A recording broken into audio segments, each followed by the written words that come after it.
Who takes care of the woman that takes care of everybody else? I'm talking about you. When the kids need you, you there. When your man needs you, you there.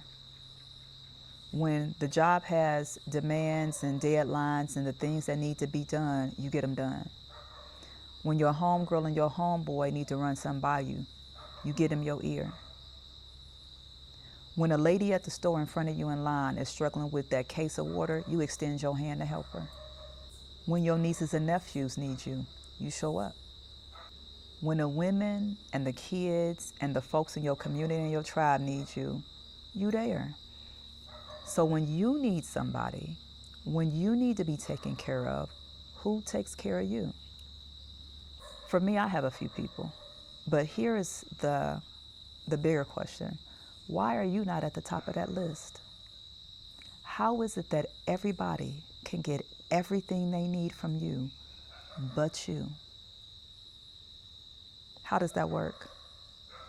What I decided a few years ago was I was going to be radically, unapologetically, and with full love and my arms extended wide, selfish. Yeah, I'm going to take care of me first, before the kids, before my mate, before my nieces and nephews, before their job, before the folks in my community, my tribe, the folks I work with, my homeboys, my homegirls, before the lady in the grocery store. I'm going to take care of me first, because can't nobody take care of me better than I can take care of me. If my grandma called me, and I don't have a grandma, but if I did, if you got one,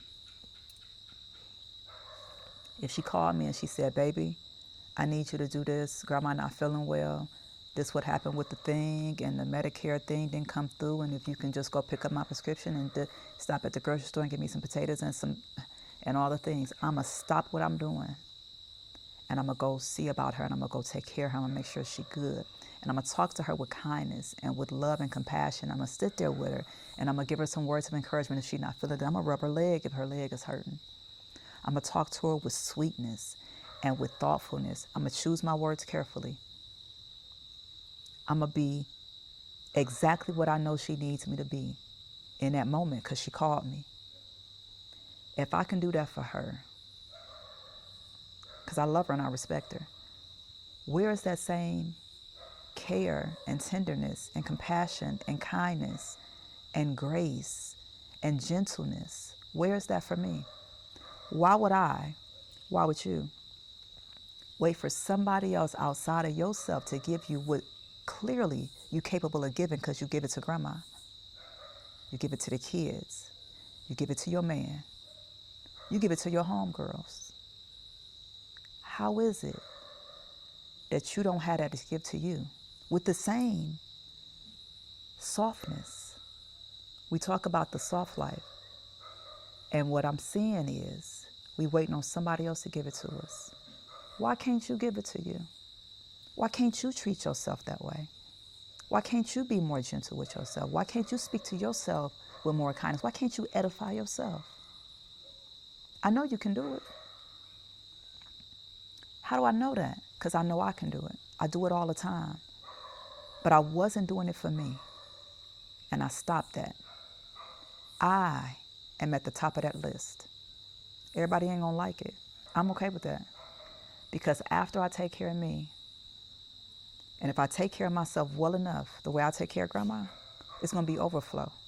That overflow is all for them. They can have as much of it as they want. They can swim in that joker. They can gather it up and hoard it and save it. They can gather it up and pass it out in the neighborhood. They can do whatever they want to do with the overflow. Everything in that cup is for me. So the next time somebody reaches out to you and they need you to do this thing for them, I want you to do it. But I want you to take care of you first.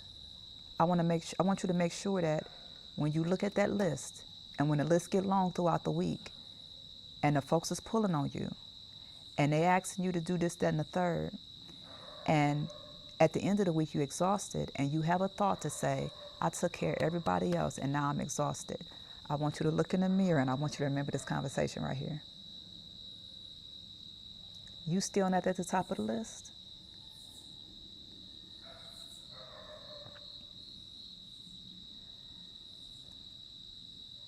You got to look at that.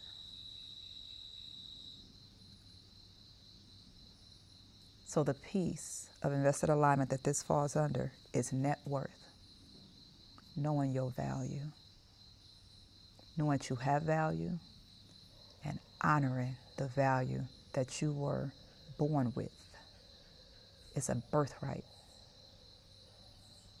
You don't wait for somebody else to show you, to acknowledge the value, to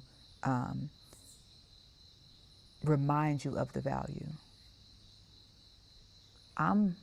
Take this as the reminder.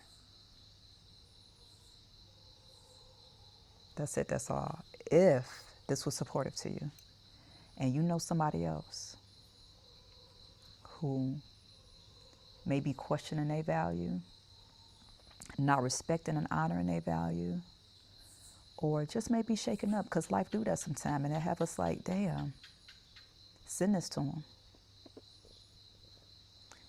And this week, it take a little time, but just start practicing putting yourself at the top of that list. And no different than if grandma called you and told you to come take care of her, and you went over there as speedy and as loving as you can.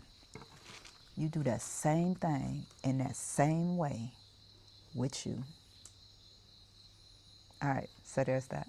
If this spoke to you, the Ultimate Alignment Pack, the Digital Alignment Pack, or the Digital Ebook Bundle is where you go deeper. The link is in the description. And if you haven't already, go ahead and subscribe.